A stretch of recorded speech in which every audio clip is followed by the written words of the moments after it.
Et salut à tous, j'espère que vous allez bien et que vous profitez bien de votre été et du beau temps, si vous en avez, parce qu'ici, c'est un peu la cata. Malgré tout, on a une paire de news à savoir aujourd'hui. On y va, c'est parti.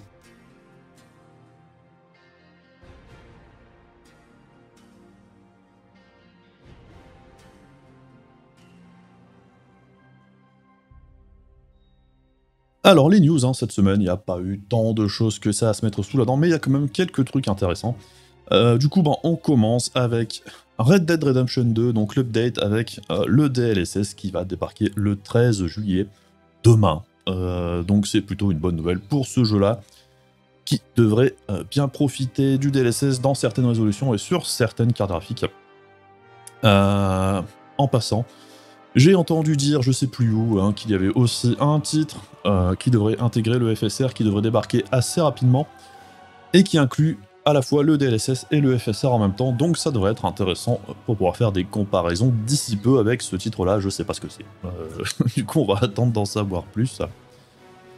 Du coup, on enchaîne avec les cryptos. Les cryptos en Chine, vous n'êtes peut-être pas sans savoir qu'actuellement le gouvernement chinois a foutu pas mal de claques dans certaines régions en Chine pour arrêter les grosses fermes de minage de crypto. Et conséquence directe, c'est qu'il y a énormément de GPU à vendre en Chine actuellement et c'est un peu la braderie. Malheureusement, c'est pas le cas pour le moment dans le reste du monde, mais c'est plutôt une bonne nouvelle malgré tout que ce soit le cas là-bas. Puisque tout GPU qui n'est pas vendu dans une ferme de minage, je dirais que c'est un GPU qui arrive à un joueur. Et je dirais que c'est une chance de plus, à plus ou moins long terme, pour vous d'avoir un GPU à un prix correct. Malgré tout, il y a quand même des trucs vraiment intéressants. Alors, ils les vendent par lot, ils les vendent en grande quantité. Mais on arrive à des cartes avec à peu près 270$ pour une 3060, ce qui est plutôt un bon prix. Une 3060 à 330 balles, c'est pas l'affaire du siècle. À 270, on commence à être correct. Donc c'est un peu un mouvement global, comme on l'avait déjà vu par le passé. On voit que les prix, ici, sur une news de chez 3D Center, où ils ont fait le graphe de l'évolution du prix en Allemagne, où on voit qu'on avait eu un gros pic au mois de mai et que ça redescend tranquillement depuis. Là, on atteint les prix qu'on avait connus en janvier-février. Alors c'était pas des bons prix, mais c'était quand même beaucoup mieux que ce qu'on a connu dernièrement. Puisqu'on avait eu un pic quand même à 300% du prix, principalement sur les RTX, puisque les tarifs chez AMD sont quand même beaucoup plus raisonnables dans l'ensemble au niveau de la hausse, mais là c'est en chute libre quand même.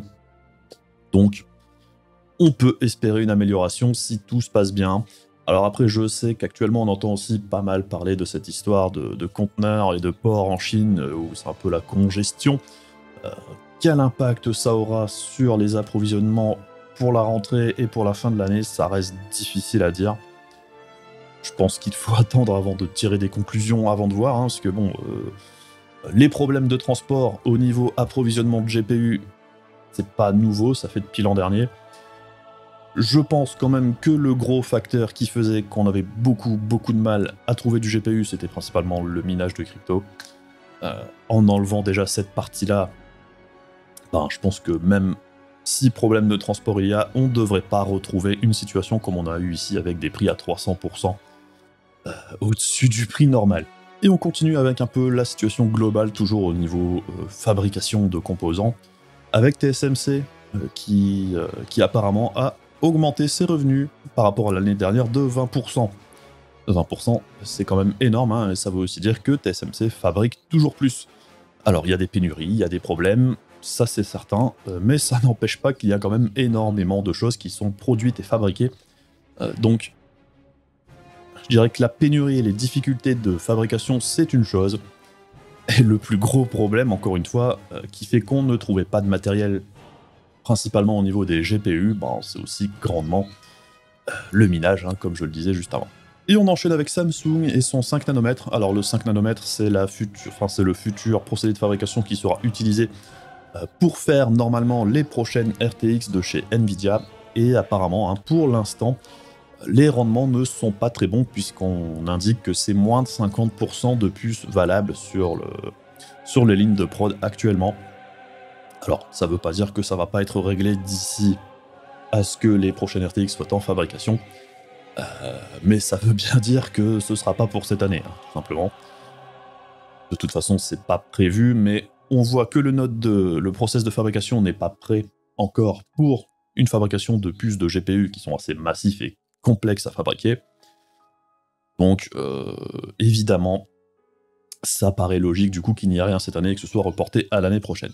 Et on continue avec une ferme de minage qui a été fermée en Ukraine. Et ce qui est intéressant avec cette ferme de minage, c'est qu'ils utilisaient 3800 PS4 pour miner de la crypto. Alors les PS4, c'est probablement pas ce qu'il y a de plus efficace ou d'intéressant pour miner de la crypto. Je ne sais pas quelle crypto ça mine, je ne sais pas à quelle vitesse, quel rendement. Mais c'est intéressant de voir qu'ils utilisaient des PS4. C'est plutôt original. Ils avaient aussi apparemment 500 GPU, 50 processeurs.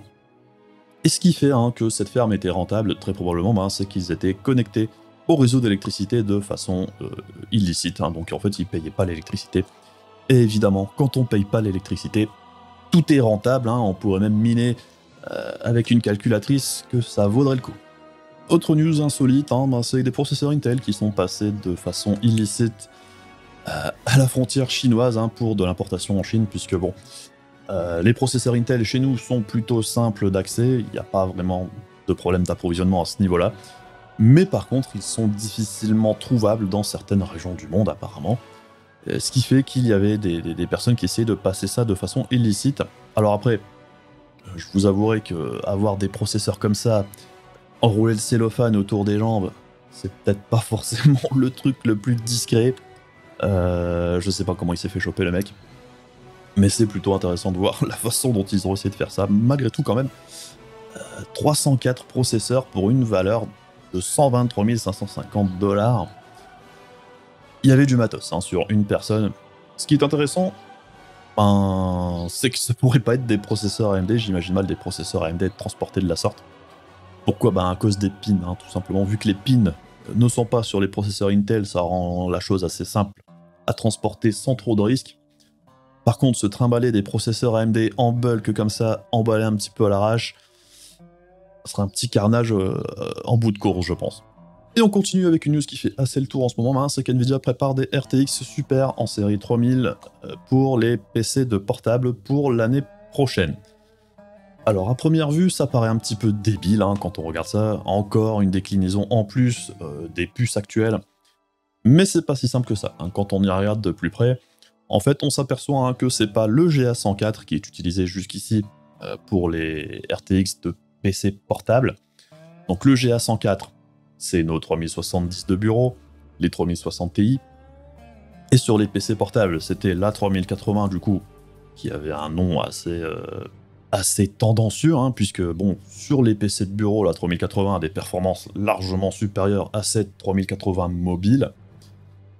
Et donc du coup, la 3080 Super et la 3070 Super qui sont prévues pour l'année prochaine, c'est le GA103. GA103 qui n'a jamais été utilisé jusqu'ici, et dont on entend parler depuis très longtemps. C'est pas la première fois qu'on entend parler de cette puce. Elle était prévue à un moment, on en entendait parler, pour peut-être faire la 3070 Ti, alors c'est pas ce qu'on a eu au final, Donc à vue de nez, ça devrait être une puce de toute façon qui consomme moins que le GA102, qui devrait être plus performante que la 3070, et qui devrait se positionner avantageusement, avec un ratio consommation-performance-prix plus intéressant pour les PC portables que le GA102 actuel, qui chauffe beaucoup trop, qui est beaucoup trop gros, pour être mis confortablement dans un PC portable. Ce serait juste pas possible. Donc autant la gamme actuelle chez Nvidia, c'est un bordel monstrueux, j'ai fait une vidéo là-dessus, autant l'ajout de Super sur les portables, pourquoi pas, Faut aussi se rappeler que sur les PC portables, on n'a pas eu de déclinaison TI, et normalement, il ne devrait pas y en avoir. Donc, il y aura des Super à la place. Pourquoi pas. Après, je suis plutôt curieux de voir ce que va donner ce GA103 en action, vu qu'on n'a pas trop d'infos dessus. Alors, autre news qui fait un petit peu le tour en ce moment, c'est le lancement futur de la 6600 XT. Alors, on a eu un dernier lot de rumeurs de la part de chez Cortex et de chez Moore's Law is Dead. Alors, Cortex, parfois, ces fuites de la part de sa source chez AMD est parfois pas terrible. On l'avait vu au lancement de la 6700 XT, il y a des choses qu'il avait annoncées qui ne se sont pas produites du tout. Par contre, par exemple, au niveau du FSR, sa source était vraiment très bonne. Du coup, on est en droit de se poser la question si tout ça va se vérifier d'ici la sortie. Alors après, il y a une paire des rumeurs qui sont plus ou moins confirmées par Moore's Law is Dead également. On verra bien comment ça évolue. Alors, pour le moment, ce qui est du coup ici discuté, bon alors les performances, je pense que là, il n'y a pas vraiment de grosse surprise. On attendait plus ou moins les mêmes performances que la 5700 XT. Donc la 1080 Ti à plus ou moins 5%. Sans surprise, encore une carte qui avoisine les performances de la 1080 Ti. Je sais qu'on en avait besoin d'une de plus. Par contre, ce qui est intéressant, hein, évidemment, c'est les 32 mégas d'Infinity Cache. Autant la carte, j'ai pas de doute sur ses performances en 1080p, par contre, c'est vraiment au-dessus que ça me questionne. On nous annonce aussi qu'il n'y aura pas de carte en vente sur le site d'AMD, ce qui ne veut pas dire qu'on ne retrouvera pas le modèle de référence qu'on avait déjà vu par le passé, hein, celui-ci avec un seul ventilo dans le commerce.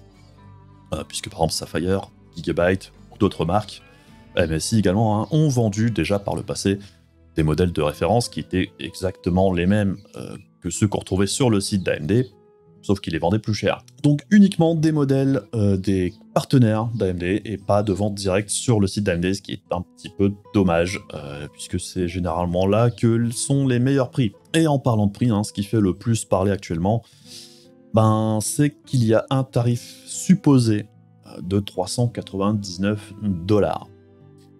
Alors 400 balles pour une 6600 XT, personnellement, c'est beaucoup trop cher.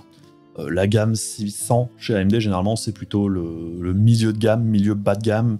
Ce sont des cartes plutôt performantes à des tarifs intéressants. Généralement, par exemple, la 5600 XT, qui n'était pas le deal du siècle non plus, c'était à peu près 280 $ à la sortie. Une augmentation de plus de 50% du prix pour une augmentation de perf d'environ 20-30%, c'est pas bon du tout. On a clairement un glissement qui est en train de se produire chez les deux marques. De toute façon, à gamme égale, les tarifs augmentent énormément d'une génération à l'autre actuellement, et ça, c'est pas une bonne chose du tout. Au plus ça va, au plus j'ai l'impression quand même qu'on est en train de nous supprimer le milieu bas de gamme où il y avait de très bons deals par le passé, et les cartes bas de gamme, ça devient compliqué. Encore une fois, aux alentours des 200 €, $, on n'a rien de vraiment très intéressant à se mettre sous la dent pour l'instant, et depuis les RX 580, GTX 1060, 1660, on est toujours à peu près au même niveau de performance pour à peu près le même prix. Il serait temps quand même qu'il y ait un petit boost de performance dans les cartes un peu plus bas de gamme, parce que là ça devient compliqué. Mais le problème, c'est qu'au plus le haut de gamme monte en tarif, au plus le bas de gamme suit derrière également. C'est juste mathématique. Donc, au plus les cartes coûtent cher, au plus les marques s'empiffrent sur le bas de gamme également. Et pourtant, ce sont des cartes qui ne coûtent pas très cher à produire. Alors après, ce qui se dit aussi, c'est qu'AMD a lancé cette rumeur au niveau du tarif pour voir un petit peu la réaction du public à l'annonce de ce tarif officiel. Et le moins qu'on puisse dire, c'est qu'actuellement, les réactions ne sont pas spécialement enthousiastes. Et clairement, il n'y a aucune raison de l'être. Parce que franchement, si cette carte sort à ce prix-là, c'est vraiment le moins bon deal sur la gamme d'AMD avec la 6900 XT. La 6700 XT, c'était déjà pas le deal du siècle. Mais si la 6600 XT est juste 80 $ moins cher que la 6700, j'ai un peu de mal à comprendre le placement tarifaire de celle-ci, la 6600 XT, 399 $. Enfin, pour moi, c'est hors de question. Je sais bien qu'on est en période de pénurie, qu'ils essayent d'en profiter. Mais là, c'est du foutage de gueule, encore une fois. C'est un peu la même chose que les TI chez Nvidia actuellement. Immonde. Donc j'espère vraiment que le tarif annoncé soit plus aux alentours des 300 $. Pour moi, perso, ça vaut pas plus. La 3060 est pas si loin derrière au niveau des performances. Je pense quand même qu'au-dessus du 1080p, ça devrait être relativement équivalent. AMD devrait communiquer grandement sur les performances en 1080p parce que c'est là que la carte sera la meilleure. Et si la 3060 est à 320-330 $, normalement, avoir une carte à peine plus performante avec moins de RAM des moins bonnes performances en ray tracing, beaucoup plus cher, et ça n'a juste aucun sens. Personnellement, ça me fait juste halluciner. Alors après, ce qu'il faut garder à l'esprit aussi, hein, c'est que chez AMD, il y a un petit peu de la guéguerre en interne pour accéder à des capacités de fabrication chez TSMC. Puisque ce qui est le plus intéressant pour AMD à produire actuellement, ce sont les processeurs. Les processeurs, ce sont des puces plus petites que les GPU, ils peuvent en fabriquer beaucoup plus, et pour l'instant, ça se vend très très bien à des tarifs très élevés. Que ce soit sur le marché pro ou sur le marché des PC de bureau, les Ryzen, c'est très très très rentable pour AMD, beaucoup plus rentable que les GPU. Donc pour pouvoir accéder à des capacités de fabrication, on a un petit peu un scénario où on est obligé de faire grimper les prix pour que ce soit plus ou moins rentable que les processeurs. Et je pense que même en poussant les prix par exemple de la 6700 XT, de cette future 6600 XT, je pense qu'AMD s'y retrouve pas, et c'est peut-être un petit peu pour ça aussi qu'on a si peu de GPU d'AMD sur le marché, et quand on les retrouve, ils sont très chers. Alors après, il y a aussi tous les partenaires qui se sucrent royalement sur cette gamme AMD, mais ça suffit clairement pas à faire gagner des parts de marché au niveau GPU pour AMD. Enfin, ça se voit dans les chiffres, ça se voit dans les ventes, le ratio par rapport à Nvidia au niveau de la vente des GPU est beaucoup moins bon chez AMD, hein. Ils en vendent beaucoup moins, on a un facteur de 10 je crois, ce qui est énorme, et c'est pas sur cette génération que ça va changer. Et c'est d'autant plus dommage que les produits en eux-mêmes sont plutôt bons. Les GPU de cette génération chez AMD, j'ai pas grand chose à redire. Il est quand même temps que la situation s'améliore au global, mais je pense qu'il faut pas s'attendre à avoir le marché inondé de GPU de la part d'AMD. De toute façon, on voit déjà que dans le commerce, les GPU d'AMD se vendent beaucoup moins. Ceux qu'on retrouve en stock le plus facilement, ce sont les 6700 XT. Puisque à tarif équivalent, les gens ont plutôt tendance à préférer la 3070 ou la 3060 Ti. En vrai, si AMD voulait vraiment vendre beaucoup de GPU et gagner en part de marché au niveau global, pour avoir plus de présence chez les consommateurs, ils devraient vendre leurs cartes moins chères en fait, pour que les gens soient plus tentés d'aller chez eux, puisqu'il y a aussi beaucoup de réticences, il y a aussi beaucoup de choses qui sont dites au niveau des drivers et compagnie. Je suis pas forcément d'accord sur tout, sur cette génération-ci, il n'y a pas de soucis particuliers. Par exemple, ma 6800 XT, j'en suis très content. La 3080, j'en suis très content aussi. Il n'y a pas de... personnellement, quand je joue, qu'on me mette l'une ou l'autre, c'est pareil pour moi. Enfin bref, c'est un petit carton rouge pour une situation un peu moche chez AMD. Si ce prix se vérifie, je dirais que si ça arrive vraiment sur le marché à ce tarif-là, je pense qu'on peut tous faire une croix dessus. Alors après, je sais, une carte à 400 balles, avec ces performances-là, dans le contexte actuel, c'est pas si horrible, mais ça reste un prix de merde. C'est vraiment profiter de la situation. Puisque on se doute bien qu'en temps normal, qu'en période normale, ça n'aurait jamais été envisagé. C'est comme la 3070 Ti à 600 balles, vu le peu qu'elle offre par rapport à la 3070 normal, ça n'aurait jamais été envisagé non plus. Donc bon, c'est vraiment là, on sent que les deux marques essayent de profiter au maximum de la situation, pendant que c'est encore possible. C'est moche. Et je dirais que là, pour le coup, c'est carton rouge pour les deux marques. En parlant de marques qui se foutent de notre gueule, on a aussi Nintendo au passage qui nous a annoncé une Nintendo Switch OLED pour 350 balles. Bref. Alors si vous n'avez pas de Switch et que vous voulez en acheter une, si c'est le seul modèle disponible, pourquoi pas. Par contre, si le modèle de base coûte moins cher, perso, je vois pas trop l'intérêt d'acheter celle-là si vous jouez principalement en docké. Si vous jouez en mode portable, certes, la qualité d'image sera un petit peu meilleure avec la Switch OLED, très probablement. Est-ce que pour autant ça vaut ce tarif-là, pour ce matos-là? Ça devient compliqué à justifier quand même. La Switch, c'est pas un foudre de guerre, et c'est pas juste en changeant l'écran que ça va la rendre bien meilleure. C'est un petit peu dommage, on avait entendu parler de choses intéressantes, du DLSS, des performances supérieures, machin, tout ça. Bon, alors je pense qu'elle ne veut pas scinder son offre en deux. Je pense que le gain de performance, ce sera pour la prochaine machine. Mais ce sera clairement pas pour cette nouvelle Switch. Bon, en même temps, quand par le passé, il nous avait fait des consoles avec du matériel plus performant, il l'avait fait avec les DS, les 3DS et compagnie, c'était de toute façon pas spécialement incroyable. Il y avait que quelques titres qui en tiraient parti, et ça servait pas à grand chose au final. Donc bon, c'est un non-événement. Personnellement, c'est pas ça qui me fera vendre ma vieille Switch pour une nouvelle. Par contre, ce qui aurait été une très bonne nouvelle, c'est s'ils avaient réussi à enfin corriger ce problème de Joy-Con Drift. Puisque ça, apparemment, ils sont pas pressés de le changer. Bref. C'est encore une marque qui se fout de notre gueule. Enfin bref, c'est tout pour moi pour aujourd'hui. J'espère que ce petit tour des newsas vous aura plu. Comme d'habitude, n'hésitez pas à faire les trucs casse-couilles de YouTube, vous savez de quoi je parle. N'hésitez pas également à faire coucou sur Discord, le stream, tous les liens sont dans la description. Je vous dis à la prochaine, je vous fais des gros bisous, salut!